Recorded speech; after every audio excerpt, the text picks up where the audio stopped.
Warning. Our YouTube channel and its videos may contain scenes, language, and content that may not be appropriate for all audiences. These videos include surveillance footage, undercover pursuit of suspects, actual police and rescue operations, and fearless confrontations. If you do not approve of the content, please do not watch our videos. If you wish to continue, we strongly advise that you proceed with caution.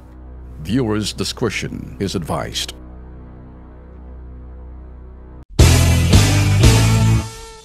Pabatiin muna natin si VP Lenny. Pakilakas ka ng konti para marinig ating mga social media followers. Okay, ang inyong napapakinggan ay yan ho'y salita ng isang pabo o turkey na ang nag-i-interpret ho, nag-a-analyze si Ben Tulfo, the animal whisperer and the animal translator. Kung meron dog whisperer, ako naman, the farm interpreter and the farm whisperer. Whisper to my ears. Come on. Wag mo akong isama dyan sa kalokohan ni Alejandro at Dilima. Nananahimik ako at napansin mo na hindi ako nagsalita. Bakit ba lagi akong kinakatuwaan mo dyan sa lintik na farm mo na yan? Ma'am, be a good sport. Alright? Okay, alright. So, tingin mo si Alejandro GAGO.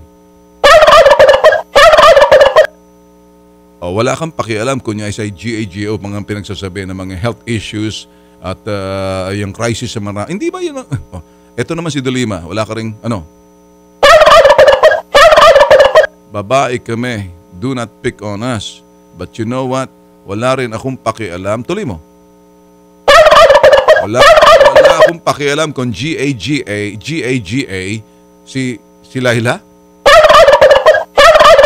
Sigurado kayo, ma'am? Don't quote me for that. Okay, sige. Okay, thank you, ma'am. Before I let you go, would you have anything to say? Nananahimik ako. Tuloy mo. Sa aking kananahimik, ako'y marunong mag-antay. Inaantay ko ang pagkakataon. Ako'y laging handa. Yan ang trabaho ng VP. Kaya siya VP dahil siya spare tire. Dahil pag na-flat tire, saan ipapalit? Okay, I can relate. Anything? You must understand na I stood for the president Digong nung Independence Day.